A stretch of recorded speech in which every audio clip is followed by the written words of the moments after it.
Dito na tayo sa dulo, sa 500 meters ng Dolomite Beach, at mayroon din security guard dito, at dito po ay wala pong labasan. So kung saan kayo pumasok, doon kayo sa kabila lumabas, balik din po kayo kasi wala pong labasan dito.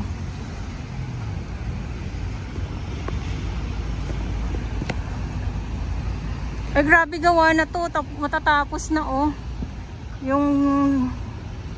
Yung condo na to, ay condo na to, basta matapos na po yan. Okay, so update lang. Ito na yung 500 meters ng Dolomite Beach, at ito yung kadugtong hanggang papunta ng Yacht Club. So dito ay wala pong Dolomite sana nilagay, gray sand lang po yung nandyan, at walang basura, walang mga kalat.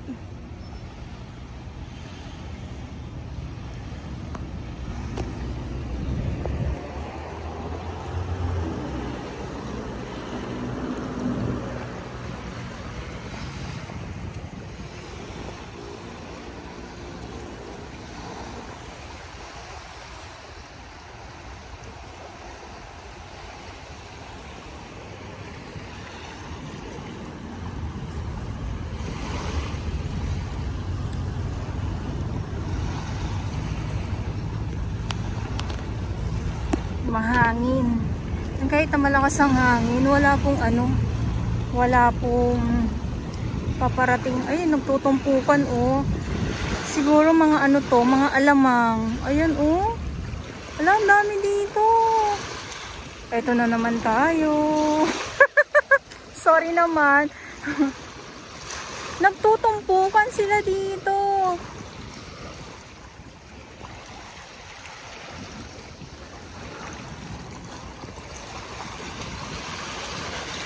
Mga alamang, ang dami. Wow! Marami na naman makukuha niyan. Marami na naman makukuha sila kuya.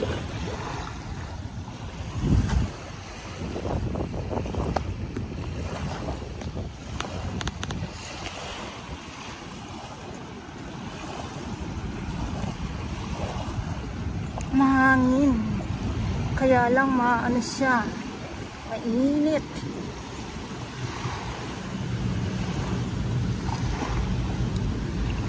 Eh no, yung parang nagba-brown or red, mga alamang po yan.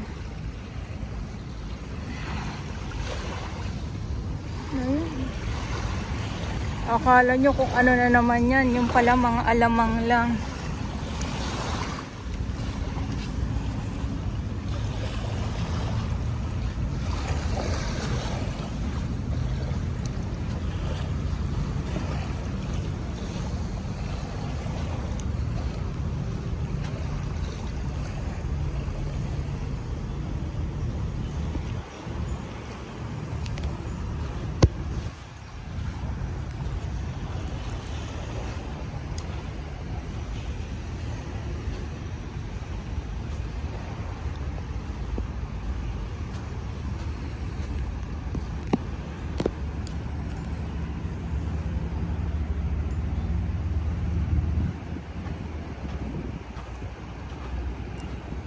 Okay.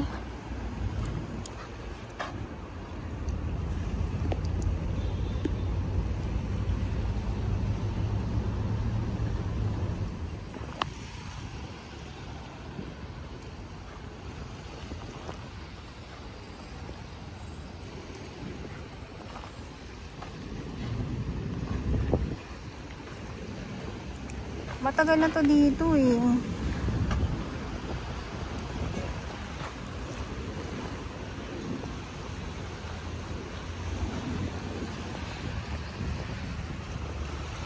Skimmer ng DPWH.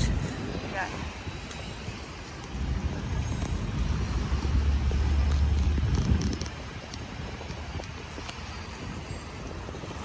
So balik na tayo. Dahil bawal naman pong dumaan dito sa kabila, at ang labasan talaga ay kung saan tayo nang galing.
Balik na tayo.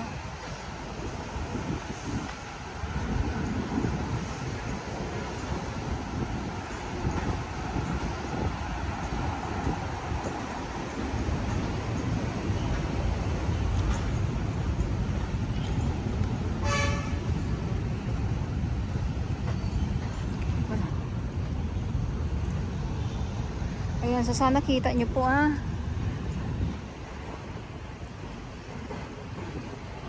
kita nyo ang dalampasigan. May mga iila ng mga kalat nga lang, pero hindi ganun ka sobrang dami.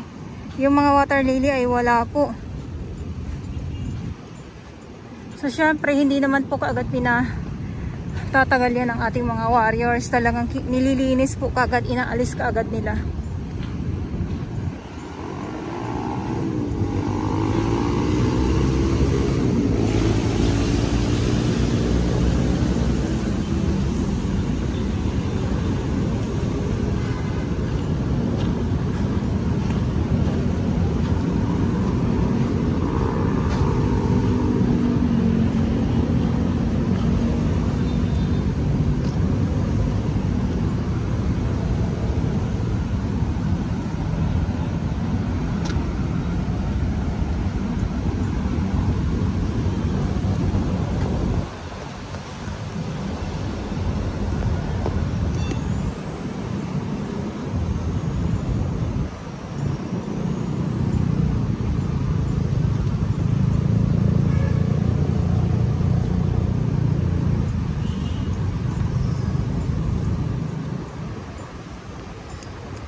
Kung kayo ay sanay sa lakaran, yes, why not? Coconut, lakarin nyo yung 1 and 2 ng Dolomite Beach po.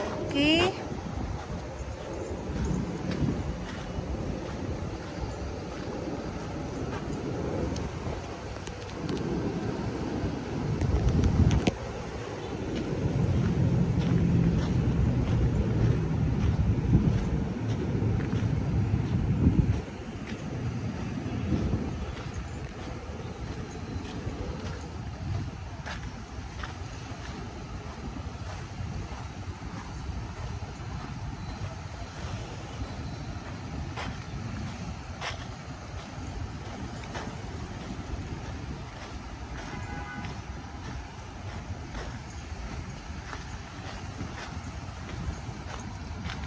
So kita nyo naman,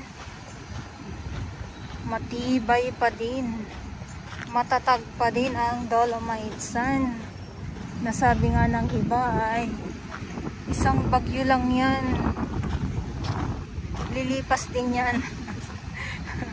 Isang bagyo lang daw ay mawawala ang Dolomite Sand.